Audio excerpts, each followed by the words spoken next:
seni ada di sini. Jawa Timur pancen gone seni. Riok ludruk campur sari. Tembung Ngawi sampai Banyuwangi. Ragam budaya lestari. Mojopahit Singosari berdiri berdiri. Ayo rek guyub makaryo Jawa Timur tambah jaya. KTP 100% gone wong Jawa Timur. 100% menghibur rakyat makmur. KTP 100% gawe wong Jawa Timur. KTP 100% Jawa Timur. KTP 100% gone wong Jawa Timur. 100% menghibur rakyat makmur. KTP 100% gawe wong Jawa Timur. KTP 100% Jawa Timur.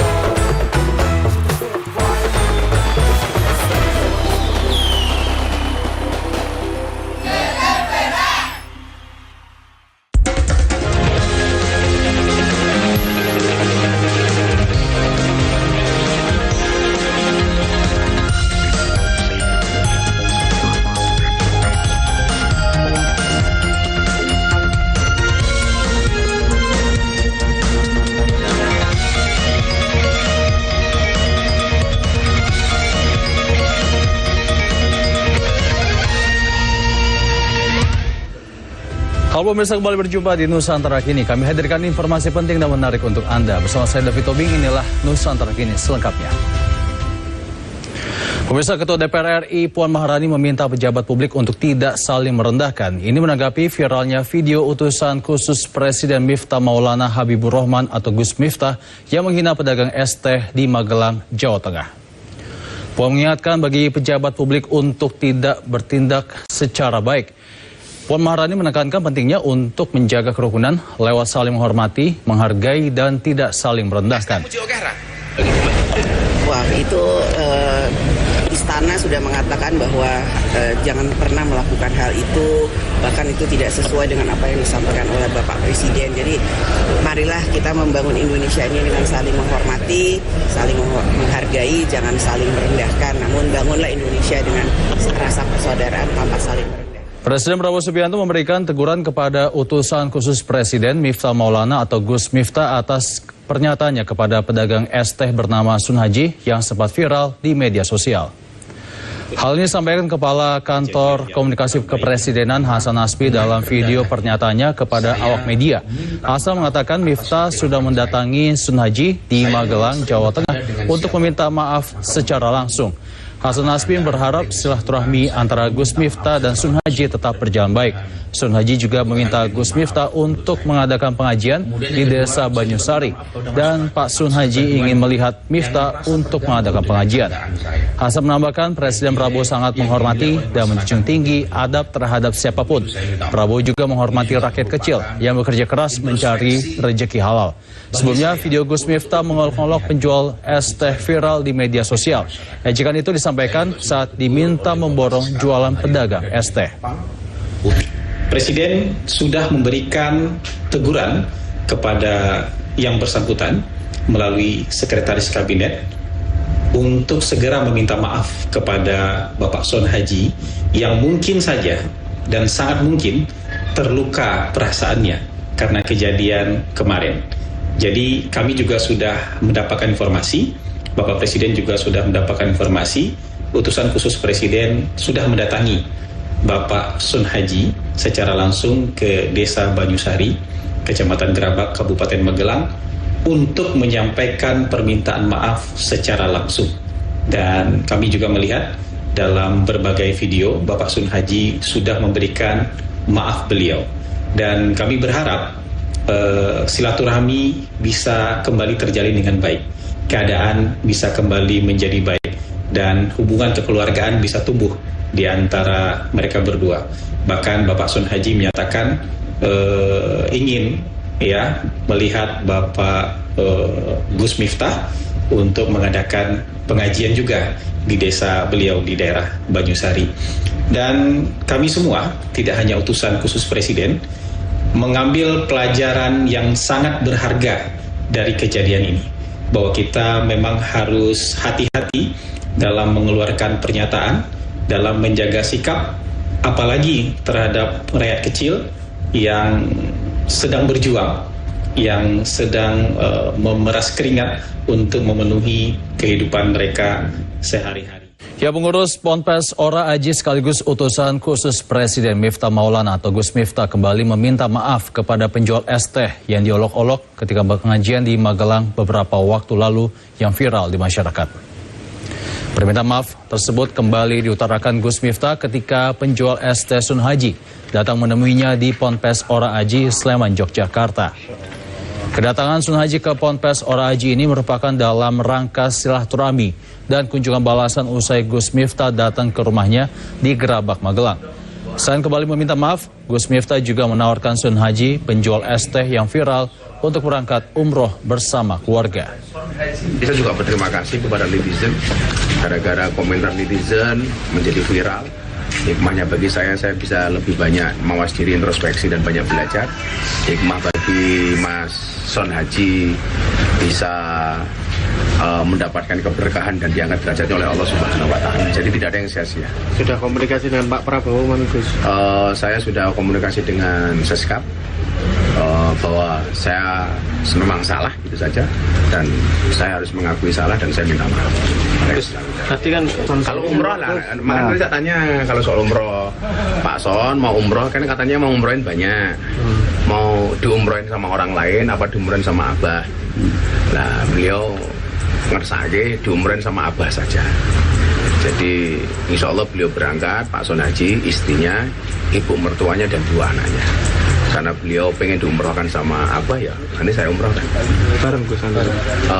Saya nggak tahu kalau waktu, tapi kalau itu dari kita, tapi kalau waktunya saya belum tahu. Apakah beliau berangkat sendiri dengan keluarganya, dengan teman travel, atau seperti apa? Pemirsa, Indonesia berstatus gawat darurat pengguna narkoba yang mencapai angka 3,3 juta orang. Data Des Pemberantasan Narkoba Lintas Sektoral menyebutkan perputaran uang hasil kejahatan narkotika mencapai 99 triliun rupiah. Kamis siang, Des Pemberantasan Narkoba Lintas Sektoral menyampaikan penindakan kasus narkoba. Barang haram senilai hampir 2,8 triliun tersebut didapat penyidik dari para pelaku sindikat jaringan internasional maupun produsen lokal di Indonesia.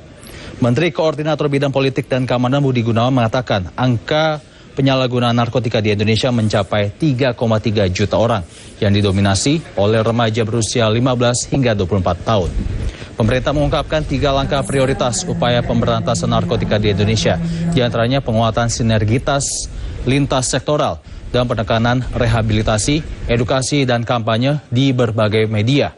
Sementara upaya penegakan hukum terhadap bandar narkoba akan dipertajam dengan percepatan eksekusi mati terpidana narkotika. 4, angka prevalensi penyalahgunaan narkoba di Indonesia telah mencapai 3,3 juta orang yang didominasi oleh generasi muda, terutama remaja yang berusia 15 hingga 24 tahun.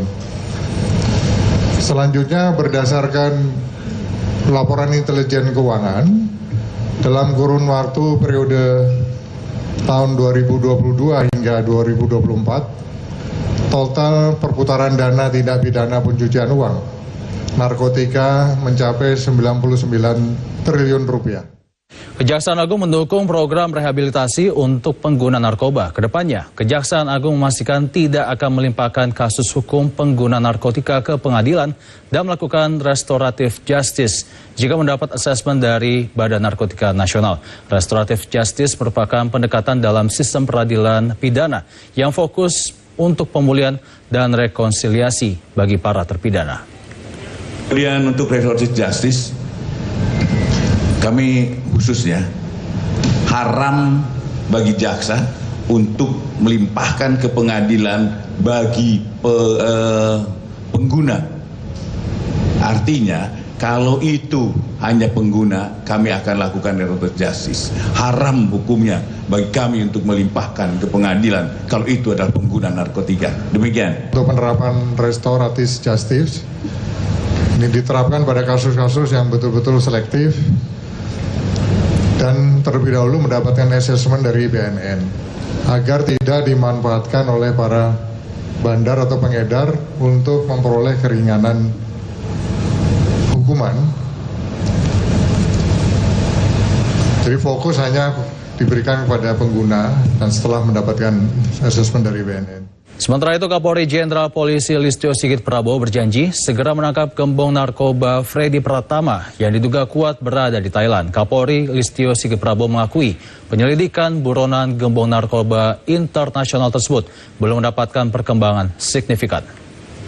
Sindikat Freddy Pratama tentunya saat ini saya sudah perintahkan Kabar Eskrim dan KD Buminter untuk terus melakukan kegiatan dalam hal ini baik dengan Interpol ataupun dengan kegiatan polis to polis untuk terus mengejar keberadaan dari Freddy Pratama. Walaupun kita tahu bahwa jaringannya terus kita ungkap, namun saya juga sudah perintahkan untuk cepat atau lambat Freddy Pratama harus bisa.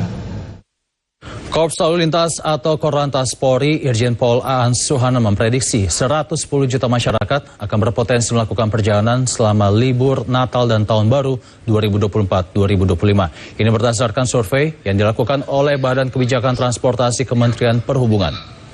Libur Natal dan Tahun Baru 2024-2025 menjadi tradisi masyarakat Indonesia untuk menghabiskan waktunya berlibur di berbagai tempat destinasi wisata. Kepala Korps Lalu Lintas atau Korlantas Polri Aan Suhana memprediksi 110 juta masyarakat berpotensi akan melakukan perjalanan selama libur Nataru. Menurutnya, prediksi ini meningkat dari jumlah masyarakat yang berpergian selama libur Nataru tahun lalu. Survei yang dilakukan Badan Kebijakan Transportasi Kementerian Perhubungan memprediksi potensi pergerakan masyarakat sebesar 2,8%. BKT ini ada 110 masyarakat juta ya, masyarakat yang akan melakukan perjalanan, ada mudik, ada wisata, ada agama, ada perjalanan tugas. Itu ada 110 juta di masa libur, naik 2,82%. Tahun lalu kan hanya 107 juta. Oke. Yang melakukan perjalanan dari Jabodetabek itu terbanyak ke arah timur, arah Trans Jawa. Ya.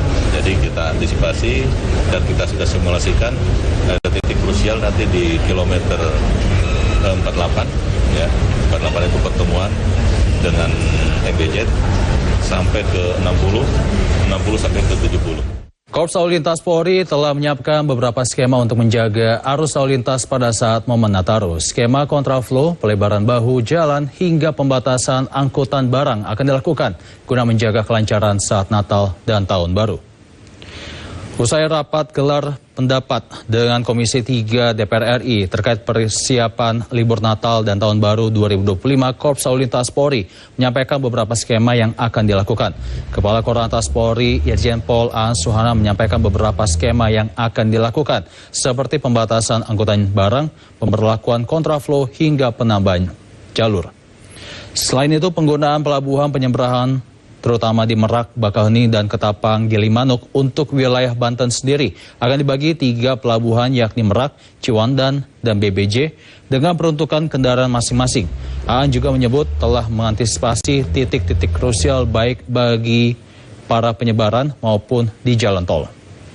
Kita akan melakukan sharing, artinya akan di-share ke 3 pelabuhan yang ada di Merak, ya. Ada Merak sendiri, ada Ciwandan, Pelindo, ada BBJ. Ini dengan peruntukan kendaraan masing-masing. Ya, Merak untuk kendaraan pribadi, angkutan umum bis, ya. Kemudian untuk Ciwandan ini kendaraan roda 2 dan angkutan barang golongan 6 ke bawah. Untuk pelabuhan BBJ ini untuk angkutan barang golongan 7 sampai 9 itu akan diarahkan ke sana pada waktu tertentu, ya. Sudah kita atur, ya. Kemudian di Ketapang Gilimanuk juga kita melakukan beberapa pengaturan tentang penggunaan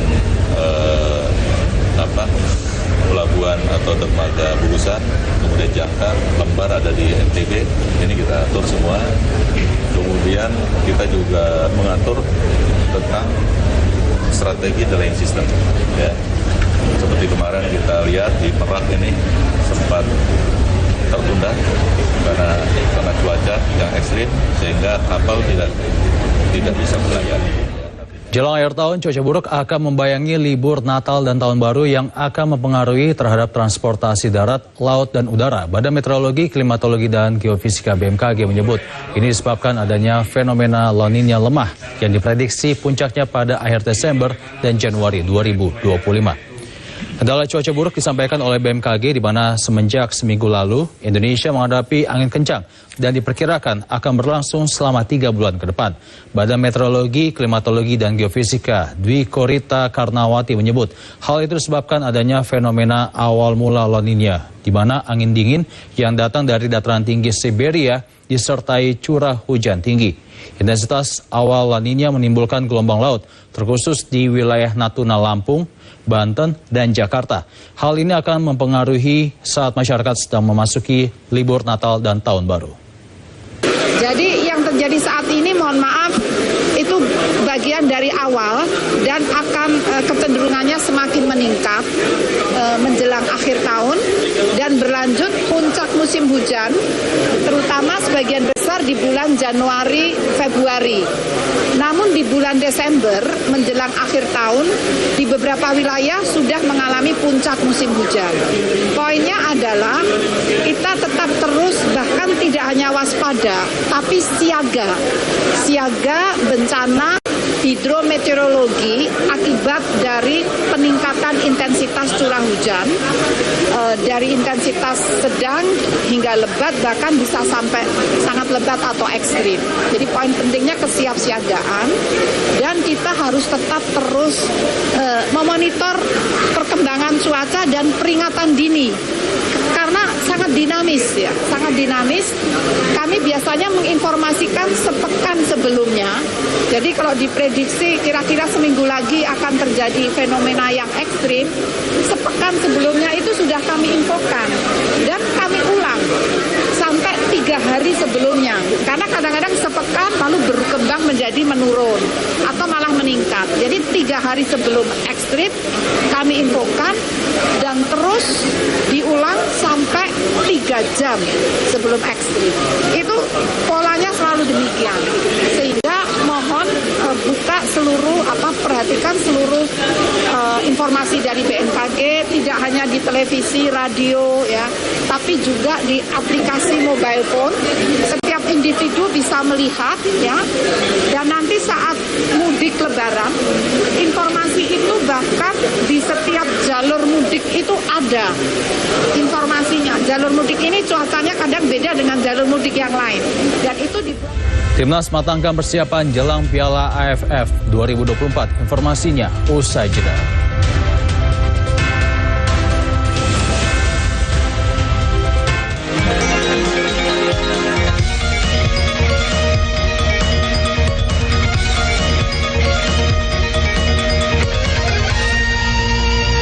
Tanggul dengan ketinggian 8 meter ini rusak akibat terjangan banjir lahar hujan Gunung Semeru. Penggerebekan kedua kalinya di Kampung Narkoba Jalan Kunti, Sumambiru, Surabaya. Total seberat 1 kilogram dengan uang ratusan juta rupiah. Atap kelasnya ambruk saat jam pelajaran berlangsung pada Sabtu siang kemarin. Penggerebekan ini dilakukan karena rumah yang ada di tengah pemukiman penduduk ini diindikasi sebagai tempat penampungan anjing untuk dikonsumsi.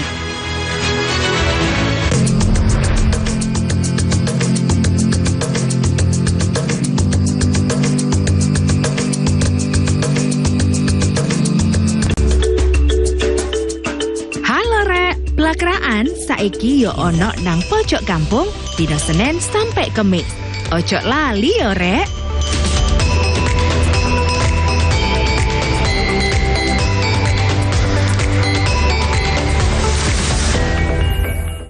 Jatim Gaspol, Gagasan Politik Jawa Timur. Populariti aja kalau kita nggak punya kemampuan berbicara, bagaimana orang bisa yakin sih sama kita?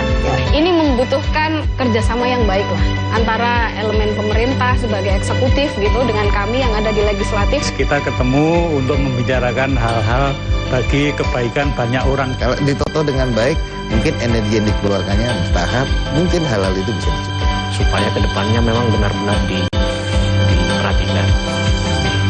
Dari 150 kali gempa tersebut, 2 diantaranya memiliki kekuatan signifikan. Selama ini pabrik rumahan tersebut memproduksi arak jenis Trobas tanpa izin. Untuk keripik singkong dan jagung ini sangat murah meriah. 5 kapal penumpang ini diberangkatkan secara bergiliran sejak pagi hingga petang. Para tersangka memalsukan beras SPHP yang dikemas menjadi beras premium. Dugaan sementara kebakaran dipicu oleh korsleting kelistrikan mobil. Saksikan Jatim Awan hanya di JTV.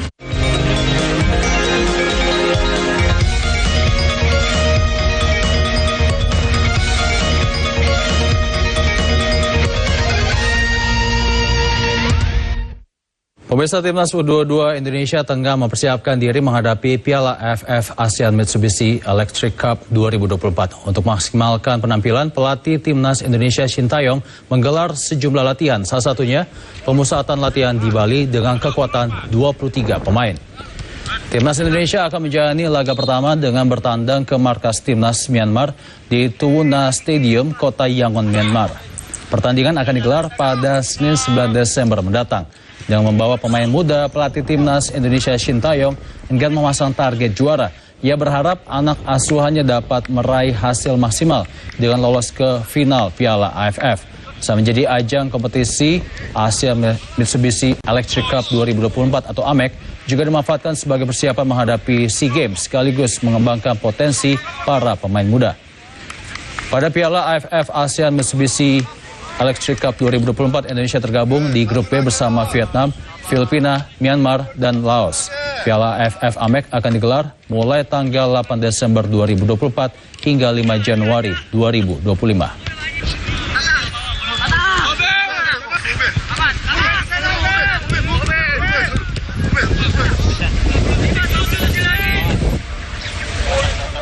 Pengamat sepak bola Binder Singh menanggapi pernyataan pelatih Timnas Indonesia Shin Tae-yong yang meminta masyarakat turunkan ekspektasi juara Piala AFF 2024. Menurut Binder Singh, Shin Tae-yong yang tersebut cukup realistis mengingat skuad yang diturunkan bukanlah tim senior, namun skuad Timnas Indonesia U22. Sebelumnya kan kita tahu Shin Tae-yong di turnamen manapun selalu optimis. Dan dalam hal ini menurut saya dia juga optimis, tetapi dia tidak ingin gegabah dengan mengatakan bahwa timnas kita kemungkinan akan menjadi juara atau targetnya adalah untuk menjadi juara. Karena yang akan bermain nanti adalah pemain-pemain muda yang memang mayoritas belum punya pengalaman bermain di level senior di sebuah event internasional. Walaupun ini adalah turnamen yang melibatkan negara-negara ASEAN, tapi tetap saja ini adalah event internasional. Ya, masyarakat optimistis Indonesia akan memetik kemenangan saat bertandang ke markas Timnas Myanmar pada laga AFF ASEAN Mitsubishi Electric Cup 2024. Timnas Indonesia akan menghadapi laga perdana Piala AFF AMEC 2024 melawan Myanmar pada 9 Desember mendatang. Meski didominasi pemain muda, namun masyarakat optimistis skuad Garuda Muda akan memetik kemenangan tipis. Kira-kira kita kan ini dipegang Shin Tae-yong ya. Dia kan udah istilahnya berpengalaman ya kan itu kan. Saya kira ini skor 2-0 ini untuk Indonesia ini. Ya. Ya apalagi pemainnya Indonesia muda-muda semua sekarang kan. Kalau Myanmar Indonesia kayaknya optimis menang lah. Ya dengan skor 2-1 lah. Menakar jati diri suku Nias, informasinya usai jeda.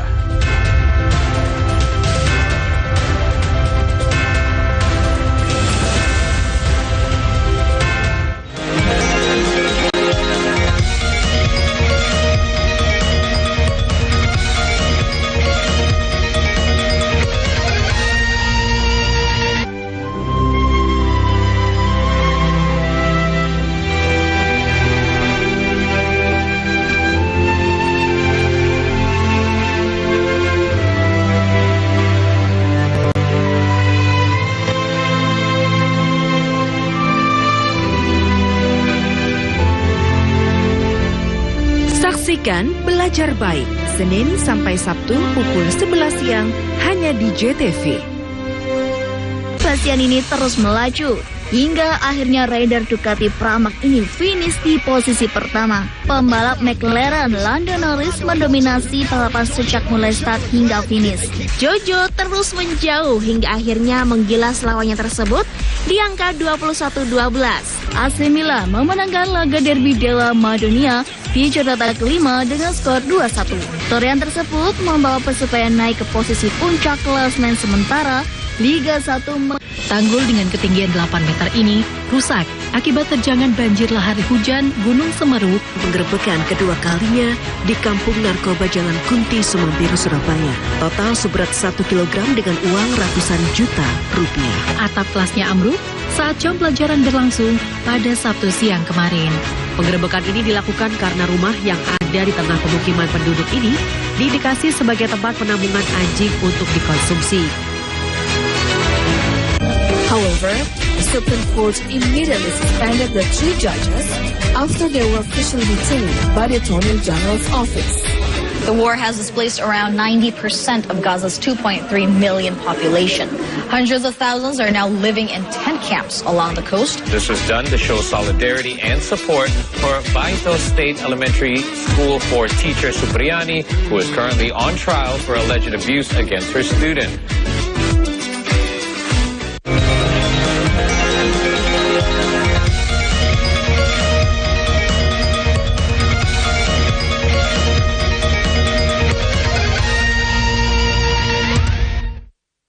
Warga suku Nias di Nagari Sungai Bulu Barat, Sumatera Barat konsisten menjaga adat istiadat yang diwariskan dari leluhur. Beragam tradisi seperti lompat batu, tarian maina, serta tata krama terus dilakukan agar tradisi suku Nias tetap lestari.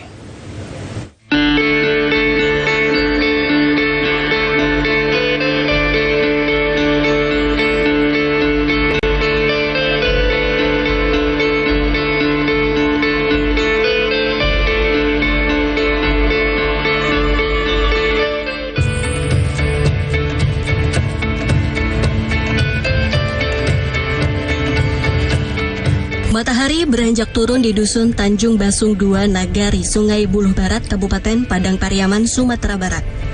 Di tempat ini, tradisi lompat batu diwariskan turun-temurun agar tetap lestari. Lompat batu merupakan tradisi asli suku Nias, Sumatera Utara. Namun kini tradisi ini ada di Sumatera Barat. Konon tradisi lompat batu hanya bisa disaksikan di 2 daerah, yakni di Pulau Nias dan di Nagari Sungai Buluah Barat. Para pelompat batu Nagari Sungai Buluah Barat didominasi oleh pemuda berusia 15 hingga 30 tahun. Salah satunya ialah Vicentius Zebua. Ia sudah 4 tahun menekuni tradisi lompat batu. Sebelum latihan dimulai, Vincent dan teman-temannya berdoa terlebih dahulu agar terhindar dari kecelakaan. Pemanasan juga menjadi tahapan yang harus dilakukan untuk meminimalisir cedera. Setelah semua persiapan dilakukan, saatnya untuk melompat di atas dinding batu setinggi 2 meter. Dengan ancang-ancang sekitar 5 meter, mereka melakukan lompatan secara bergantian. Siapa lagi yang jaga tradisi kalau bukan anak-anak muda yang sekarang? Gitu. Kalau kita ikutin pada leluhurnya, udah pada nggak ada. Jadi kita generasi penerusnya yang kembangin tradisi orangnya.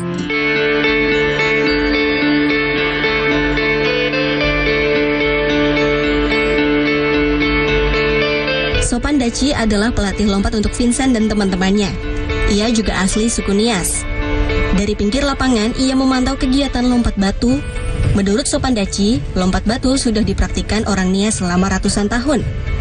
Ini adalah ujian bagi pria Nias untuk menentukan kedewasaan. Selain itu, belajar lompat batu juga dinilai sebagai langkah untuk menundukkan hawa nafsu dan kesombongan dalam hidup. Itulah pertanda kalau memang ini anak ini udah dewasa, dia itu bisa melompat batu itu. Gitu dulu. Iya. Nah, walaupun ada slogan kalau udah bisa melewati itu udah bisa nikah.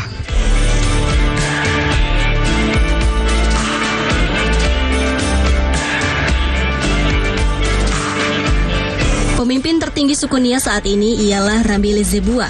Ia adalah penghulu ke-6 di Dusun Tanjung Basung 2, Padang Pariaman. Dalam struktur adat Minang, penghulu merupakan pemimpin tertinggi yang membawahi para datuk dan diwariskan secara turun-temurun. Menurut Ramilis, suku Nias telah lama mendiami Nagari Sungai Buluh Barat. Hal ini berdasarkan foto tahun 1927 yang menampilkan kakek Ramilis sebagai penghulu pertama suku Nias di daerah ini. Dia yang diserahkan, istilahnya bahasa mereka adalah bagian dari batu-batu itu ya, bagian dari anak istilah orang Sungai Buluh lah, penduduk Sungai Buluh, tapi diketuai oleh beliau dengan kepala suku Nias. Jadi sebagai penghulu dia, sebagai penghulu pertama dia, satu-satunya dia.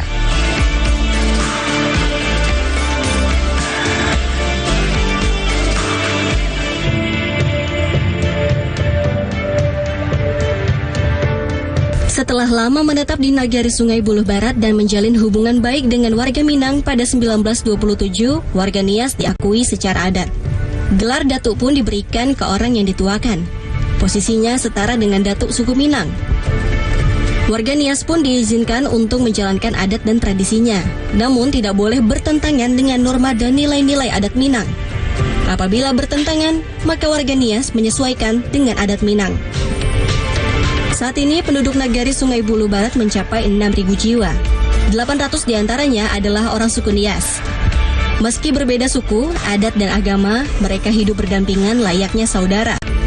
Setelah lama hidup berdampingan, pernikahan antara suku Minang dan suku Nias terjadi. Meski budaya mereka berpadu dengan budaya Minang, namun warga suku Nias di Tanjung Basung 2 tidak khawatir tradisi Nias akan terkikis dan hilang. Menurut penghulu suku Nias di Tanjung Basung 2, Ramilis Zebua, antusias generasi muda Nias dalam menjaga budayanya sangat kuat. Ramilis konsisten merangkul generasi muda Nias agar peduli dengan kelangsungan budaya dan tradisinya. Namanya kita di kampung, kalau pakai motor tuh harus pakai bongkar ini, bongkar itu, balap, gitu. Dan budaya asing kayak ada disko-disko itu, jadi kan sudah jauh, jadi kita menghindari itu.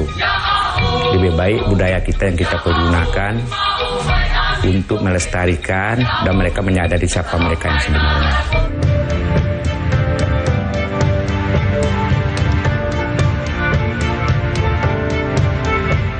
Pagelaran budaya juga rutin diadakan untuk mengenalkan serta menjaga kelestarian budaya Nias. Tari-tarian dilakukan dengan mengenakan atribut lengkap baju adat Nias.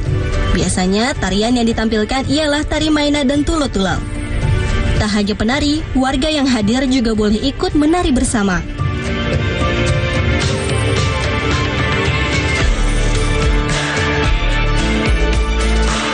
Merantau di negeri orang bukan perkara mudah. Namun, warga Nias di Nagari Sungai Buluh Barat berhasil menjadi bagian dari warga Minang.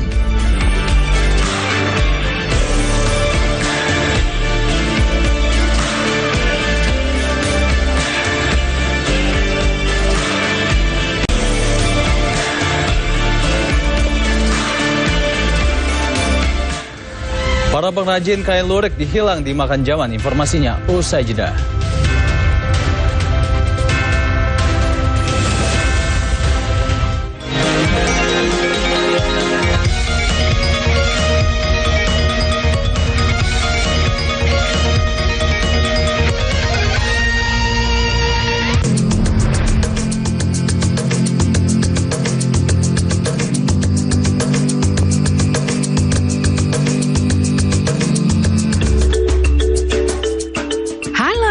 Pelakraan saiki yo ono nang pojok kampung dina Senin sampai Kemis.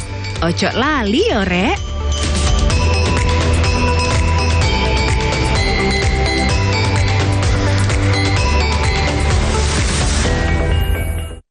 Dari 150 kali gempa tersebut, 2 diantaranya memiliki kekuatan signifikan. Selama ini pabrik rumahan tersebut memproduksi arak jenis Trobas tanpa izin.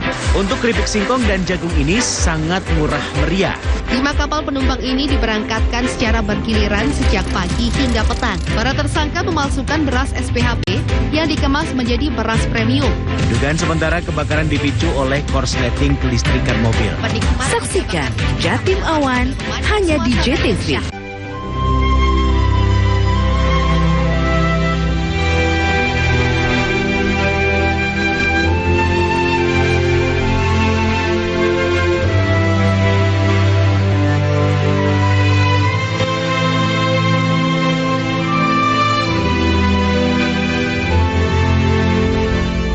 Saksikan Belajar Baik, Senin sampai Sabtu pukul 11 siang hanya di JTV.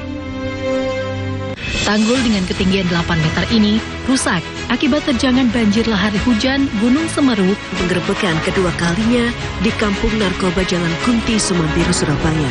Total seberat 1 kilogram dengan uang ratusan juta rupiah. Atap kelasnya ambruk saat jam pelajaran berlangsung pada Sabtu siang kemarin. Penggerebekan ini dilakukan karena rumah yang ada di tengah pemukiman penduduk ini diindikasi sebagai tempat penampungan anjing untuk dikonsumsi.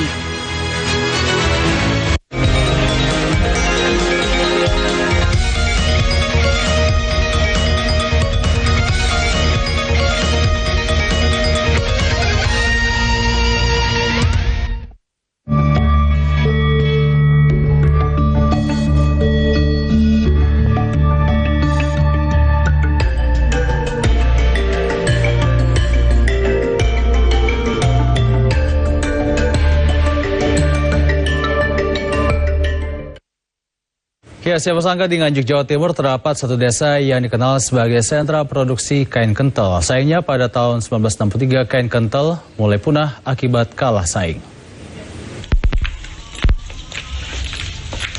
Wonten tahun 1900 kawan doso miturut arsipun Tropen Museum Londo, Desa Bandaran Kecamatan Rejoso Nganjuk dicatat dados desa ingkang ngasilaken kain tenun. Supados mestikaken sejarah menika para tiyang ingkang remen sejarah tindak wonten mriku. Kaliyan nemokaken sangang tiyang ingkang tasih gesang kaliyan nate ndamel kain kental menika.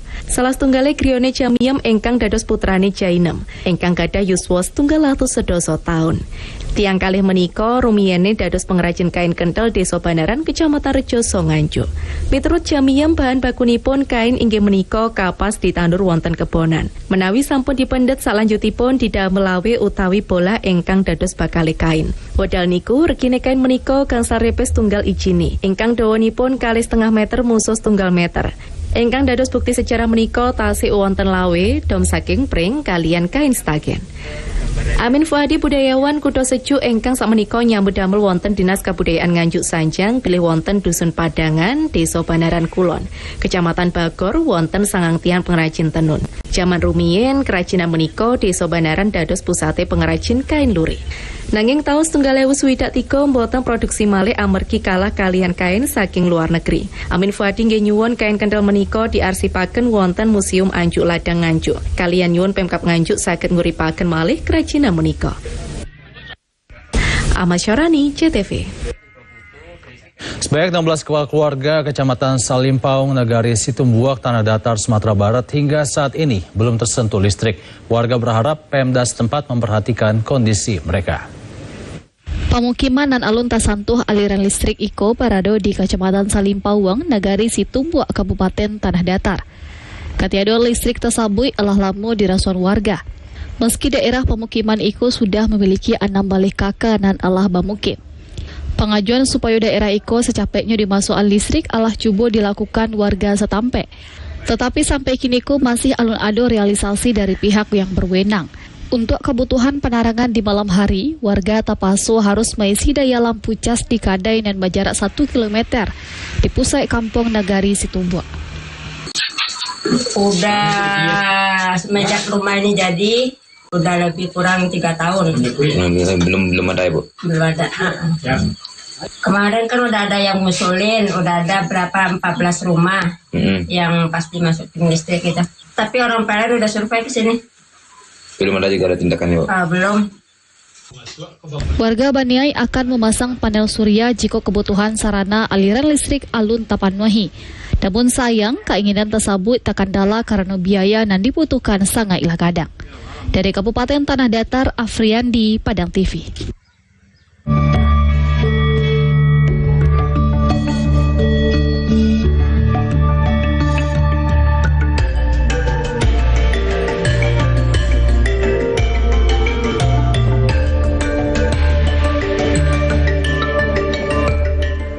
Sang Mama Papua selengkapnya usai jeda.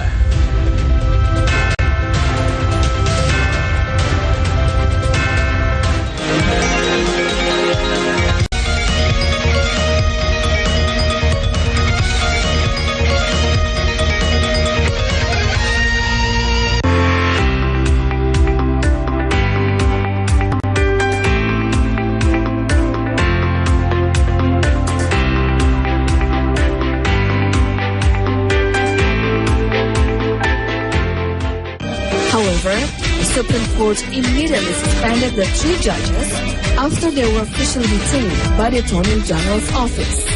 The war has displaced around 90% of Gaza's 2.3 million population. Hundreds of thousands are now living in tent camps along the coast. This was done to show solidarity and support for Baito State Elementary School for teacher Supriani, who is currently on trial for alleged abuse against her student. However, the Supreme Court immediately suspended the 3 judges after they were officially detained by the Attorney General's office. The war has displaced around 90% of Gaza's 2.3 million population. Hundreds of thousands are now living in tent camps along the coast. This was done to show solidarity and support for Baito State Elementary School for teacher Supriani, who is currently on trial for alleged abuse against her student. Dari 150 kali gempa tersebut, 2 diantaranya memiliki kekuatan signifikan. Selama ini pabrik rumahan tersebut memproduksi arak jenis Trobas tanpa izin. Untuk keripik singkong dan jagung ini sangat murah meriah. 5 kapal penumpang ini diberangkatkan secara bergiliran sejak pagi hingga petang. Para tersangka memalsukan beras SPHP yang dikemas menjadi beras premium. Dugaan sementara kebakaran dipicu oleh korsleting kelistrikan mobil. Saksikan Jatim Awan hanya di JTV.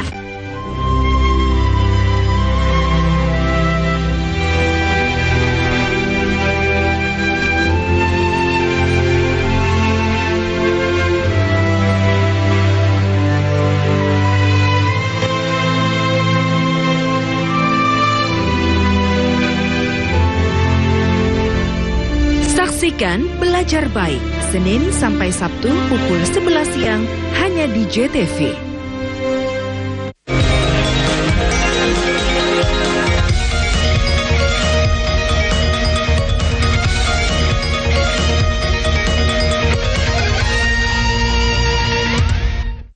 Anti Sulaiman dikenal sebagai sosok sang Mama Papua. Perempuan berdarah Jawa ini mendedikasikan sebagian besar hidupnya, dedikasikan untuk kemajuan tanah Papua, baik dari sektor pendidikan, ekonomi, hingga kesehatan.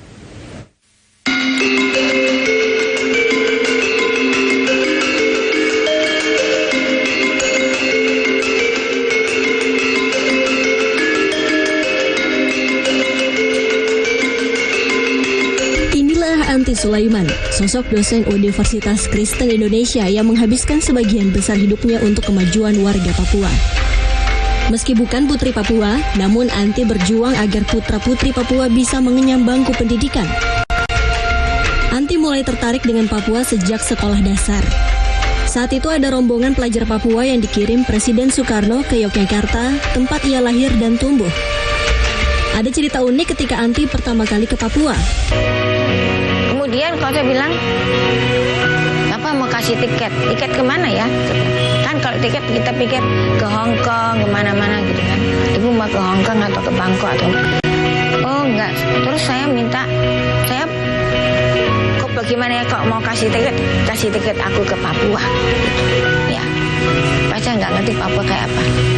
Terus bapaknya si mahasiswa itu kasih saya tiket kemana aja di seluruh Papua. Rupanya dia itu direktur Merpati Airlines pada waktu itu. Jadi tiket pesawat itu seperti gratis-gratis, banyak-banyak.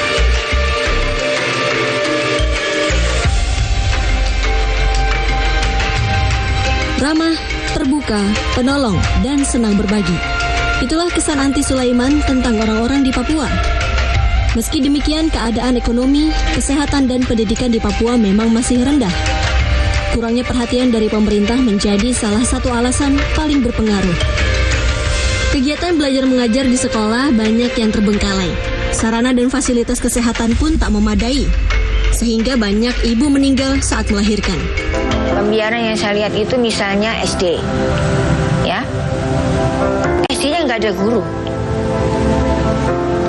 Ditunjuklah kepala sekolah, yang mungkin di atas kertas gurunya 6, ya, tapi itu semua nggak ada. Karena apa? Misalnya yang saya datang, saya menjadi guru di SD Dabra di Mambramo Raya, Mambramo Tengah. Di sana masuk jam 9. Lalu mahasiswa murid datang main-main bola sampai jam 11. Ya. Jam 1 sudah pulang.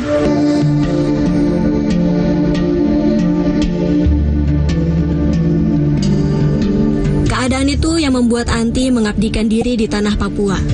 Dia mengajar dan membimbing pemberdayaan masyarakat Papua. Lebih dari 20 tahun, Anti mondar-mandir ke bumi cendrawasih. Bahkan, Anti pun berhasil mendirikan sekolah tinggi ilmu sosial dan politik di Merauke. Sebetulnya, hal biasa yang sebetulnya harus dibuat oleh semua orang Indonesia atau semua orang yang berhati. Ya, misalnya, kamu lihat orang nggak makan kan kamu bagi separuh makananmu, ya kan? Itu kan sebetulnya harus dibuat oleh semua orang. Ya. Nah, anak-anak Papua ini kan butuh baju, ya kita kasih baju. Butuh sepeda, kita kasih sepeda. Lalu yang terpenting mereka bisa nyaman di UGI lebih daripada mereka nyaman di universitas lain.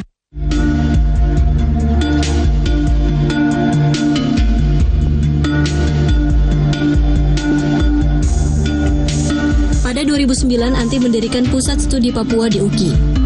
Pusat Studi Papua fokus pada kajian konflik, akademis, dan pendidikan. Lewat studi Papua ini diharapkan sebagai media pemberi informasi tentang Papua kepada orang-orang non-Papua. Sejak saat itu, mahasiswa Papua yang kuliah di UGI semakin banyak hingga lebih dari 500 orang. Bisa dibilang, Universitas Kristen Indonesia menampung paling banyak mahasiswa Papua di Jakarta. Meski usia sudah menginjak kepala 6, Anti masih aktif mengajar di FISIP UGI.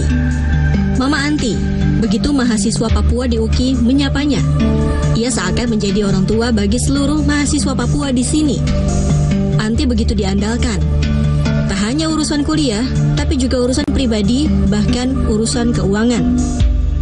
Mama Anti selalu ada dan menjadi andalan anak-anaknya. Jiwa pengasih Anti seakan sudah mendarah daging di hidupnya. Kalau saya pribadi, saya melihat Mama Anti bukan saya sebagai dosen dan juga sebagai orang tua, khususnya bagi kami anak Papua yang berkuliah di kampus UGI. Karena Mama Anti sangat memperhatikan kami anak Papua dari sisi studi maupun dari kebutuhan hari-hari. Dan kami juga sangat bersyukur sekali bisa mengenal dengan Ibu Anti. Mama Anti untuk di rantau ini, Mama Anti jadi mama kita semua untuk anak-anak Papua. Mama mendengar keluhan kita, mencari solusi. Kita ada masalah, sharing dengan Mama memberikan jalan. Kita bergumul berdoa bersama, saling membangun satu sama lain.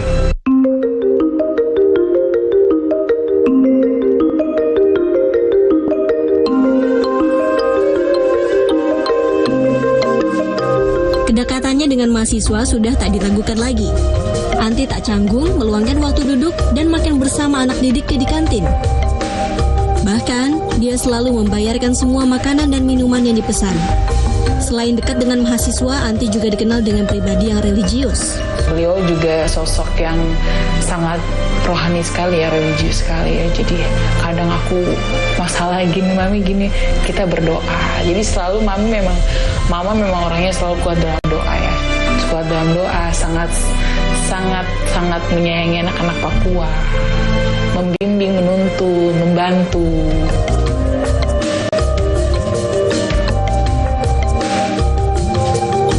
Banyaknya pemuda Papua kuliah di UGI Jakarta jadi salah satu bukti tidak semua penduduk Papua mengabaikan pendidikan. Mereka ingin Papua maju dan memiliki titik terang di masa depan dalam berbagai lini kehidupan. Sebagai sosok andalan, anak-anak Papua berharap sosok Anti Sulaiman terus mendampingi mereka. Perjuangan membangun Papua disandarkan di pundaknya, karena dia dianggap motor semangat dan inspirasi.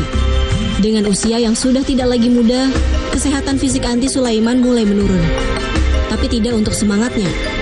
Semangat Anti untuk memperjuangkan nasib warga Papua masih menyala-nyala. Puluhan tahun, Anti peras keringat dan banting tulang untuk Papua. Kini Papua perlahan mulai maju.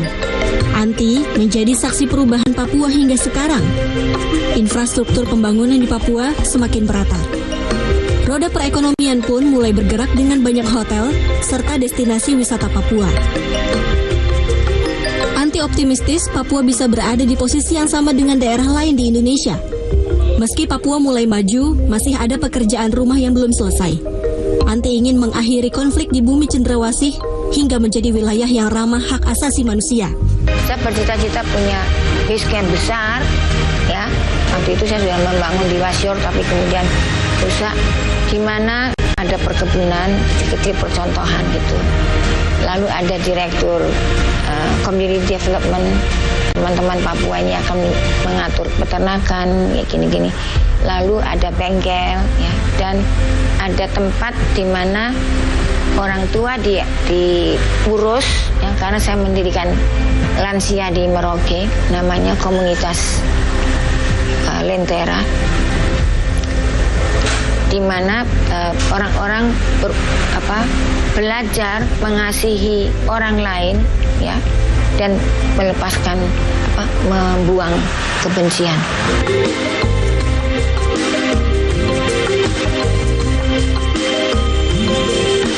Anti Sulaiman bertekad akan terus membangun Papua hingga tidak ada lagi persoalan yang mengusik rasa kemanusiaan, entah di bidang kesehatan, ekonomi, maupun pendidikan. Sang Mama Papua ingin terus berikan hidupnya untuk Papua tanpa memikirkan apa yang bisa Papua berikan untuk hidupnya. Di mata mahasiswa dan warga Papua, Anti Sulaiman adalah orang besar. Karena tidak ada orang besar yang tidak menyumbangkan kesabaran pengabdiannya kepada kemanusiaan.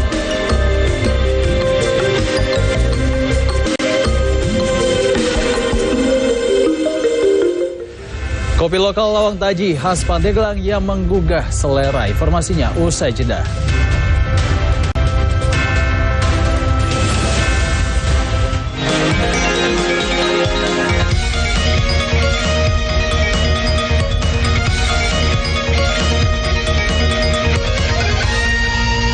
Pasien ini terus melaju hingga akhirnya rider Ducati Pramac ini finish di posisi pertama. Pembalap McLaren Lando Norris mendominasi balapan sejak mulai start hingga finish. Jojo terus menjauh hingga akhirnya menggilas lawannya tersebut di angka 21-12. AC Milan memenangkan laga derby della Madonia di jornada kelima dengan skor 2-1. Torehan tersebut membawa Persebaya naik ke posisi puncak klasemen sementara Liga 1. Tanggul dengan ketinggian 8 meter ini rusak akibat terjangan banjir lahar hujan Gunung Semeru. Penggerebekan kedua kalinya di Kampung Narkoba Jalan Kunti, Sumambiru, Surabaya. Total seberat 1 kilogram dengan uang ratusan juta rupiah. Atap kelasnya ambruk saat jam pelajaran berlangsung pada Sabtu siang kemarin. Penggerebekan ini dilakukan karena rumah yang ada di tengah pemukiman penduduk ini diindikasi sebagai tempat penampungan anjing untuk dikonsumsi. However, the Supreme Court immediately suspended the 3 judges after they were officially detained by the Attorney General's office. The war has displaced around 90% of Gaza's 2.3 million population. Hundreds of thousands are now living in tent camps along the coast. This was done to show solidarity and support for Baito State Elementary School for teacher Supriani, who is currently on trial for alleged abuse against her student.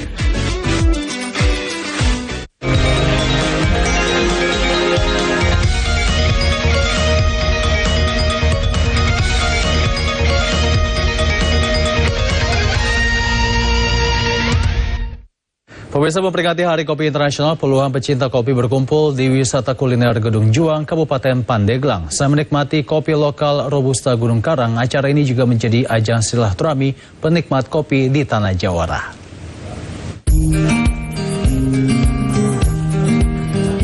Hari Kopi Internasional yang diperingati setiap tanggal 1 Oktober menjadi momen penting yang dirayakan pecinta kopi di seluruh dunia, tak terkecuali di Kabupaten Pandeglang, Banten. Semangat ini tergambar saat puluhan pecinta kopi berkumpul bersama di warung FKPPI di kawasan wisata kuliner Gedung Juang, Pandeglang, Selasa siang. Kegiatan digagas oleh Dinas Koperasi dan UMKM Perindustrian Perdagangan Kabupaten Pandeglang dan melibatkan sejumlah para petani kopi. Selain untuk merayakan sensasi minum kopi, kegiatan juga untuk meningkatkan kesadaran tentang keberagaman kopi dan tantangan yang dihadapi oleh para petani kopi. Para pecinta kopi juga diajarkan bagaimana cara meracik kopi yang nikmat yang dipandu langsung oleh Master Chef Ranu Vizuda. Kepala Diskoperindak Kabupaten Pandeglang Bun Bun Buntaran mengatakan Kabupaten Pandeglang memiliki produk kopi lokal yang kualitasnya tidak kalah dengan kopi lainnya. Di momen peringatan Hari Kopi Internasional ini, Bun Bun mengajak masyarakat untuk mencintai dan membeli produk lokal. Kerjasama dengan penggiat kopi, yaitu kopi lalai Gunung Karang dan juga kopi busa yang ada di Gunung Karang untuk merayakan Hari Kopi Internasional yang mana kita fokuskan di Gedung Juang. Kopi lokal yang ada di Pandeglang semuanya belum pada datang. Sebenarnya di Gunung Karang adalah kopi yang paling bagus, apalagi kopi lalai. Itu sudah informasi dari para penggiat kopi. Kopi lalai yang ada di Gunung Karang ini itu sudah menjadi trademark hotel yang ada di Amerika Serikat. Sementara salah seorang petani kopi bangga karena kopi lokal Pandeglang bisa dinikmati oleh semua kalangan. Memperingati Hari Kopi Internasional atau Hari Kopi seperti di sini tahun ini mungkin bertemakan kolaborasi antara pelaku hulu sampai ke hilir. Alhamdulillah di Kabupaten Pandeglang ini sangat antusias sekali para pejabat yang hampir hadir semua saat ini. Teman-teman bisa lihat mereka semua bangga dengan kopi yang ada di Pandeglang. Salah satunya adalah produk lokal yang di Mungkin kegiatan Hari Internasional Kopi itu baru pertama kali dilakukan apa sebelumnya sudah dilakukan di Pandeglang? Untuk Pandeglang mungkin baru pertama ini. Maman menambahkan dengan menikmati secangkir kopi, kita bisa memberikan dukungan kepada para petani kopi dan komunitas yang bergantung pada industri ini sebagai mata pencaharian mereka. Yusef Kurnia, Jawa Post TV, Pandeglang, Banten. Informasi tadi sekaligus mengakhiri Nusantara Kini hari ini. Saya David Tobin dan tim yang bertugas pamit undur diri. Terima kasih dan sampai jumpa.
Saya jualan sate gulai kambing di wilayah Kebraon. Kebetulan saya binaan daripada Lembaga Manajemen Infak Surabaya.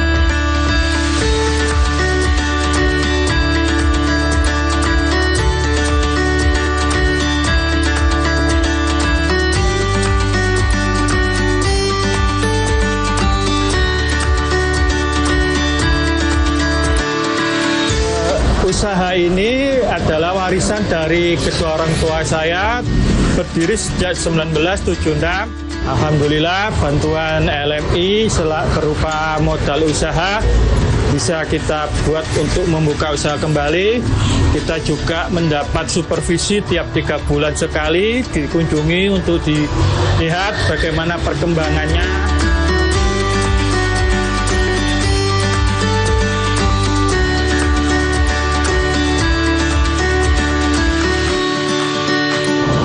kami sebagai LAS LMI Surabaya memilih Pak Anas untuk menjadi mustahil binaan kami karena beliau bukan sosok yang sangat teguh. Beliau berjualan meski beliau memiliki keterbatasan fisik.